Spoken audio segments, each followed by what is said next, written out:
Hello everyone, Neko Boy here.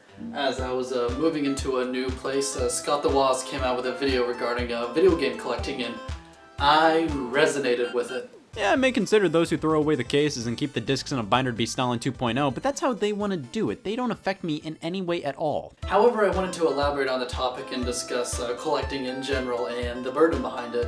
Originally, I got into collecting simply to gather things I want. Like many people my age, the angry video game nerd introduced me to the world of retro gaming, and I've loved it since.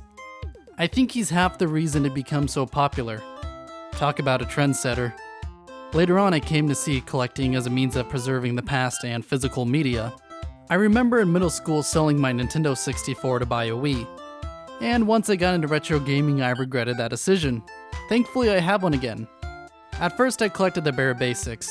Things most people know, like Star Fox and Sonic the Hedgehog on the Super Nintendo, Sega Genesis. As I got more familiar with retro gaming, I discovered titles I wasn't familiar with before, like Gunstar Heroes. And sure, I could play it on an emulator or buy one of those new mini NES and those kind of systems, but there's something special about being able to hold the same controller on the same console with the same cartridges meant for. It's an experience, it's a nostalgia trip, it's like he's gonna take you back to the past. I also love collecting anime, especially obscure or harder titles to find like Gokudo and Code Lyoko. Seriously, this show is underrated. Maybe I should review it. Sadly, there's only Season 1 and part of Season 2 of Code Lyoko on DVD. I'm really sad because Season 2 wasn't fully released because that show was my favorite next to Avatar.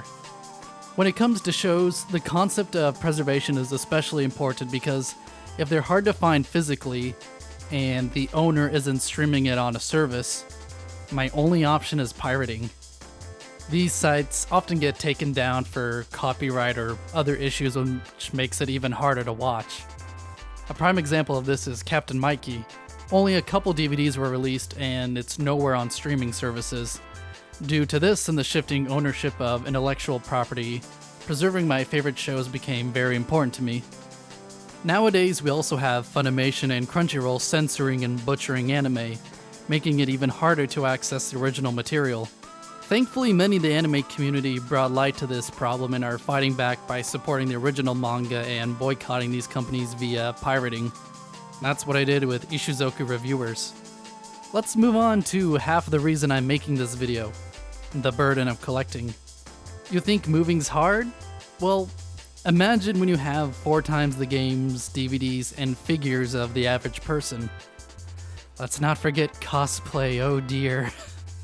You gotta pack everything perfectly, whether it's cushioning with shirts and making sure light and fragile items aren't at the bottom. And don't get me started on Legos. That thing's a nightmare.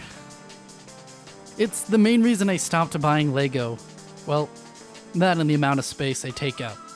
The more stuff you own, the bigger truck you need, which means more money. Collecting can be hard depending on your financial situation. That's why I always look for sales and clearance whenever possible. If you're looking for Japanese manga at a reasonable price, I recommend Half Price Books. It's honestly where I've bought half of my yaoi. Even then, I'm careful to make sure collecting doesn't interfere with my finances. If I can't afford something, I leave it alone.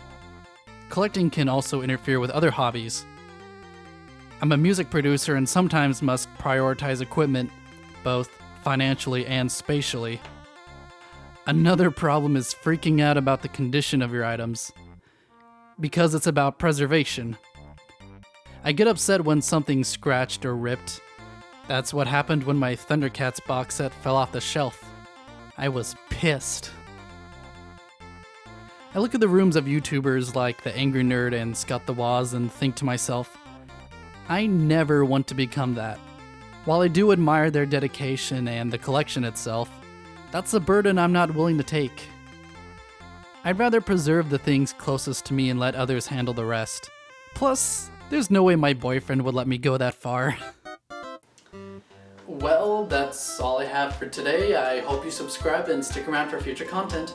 Sayonara! jävla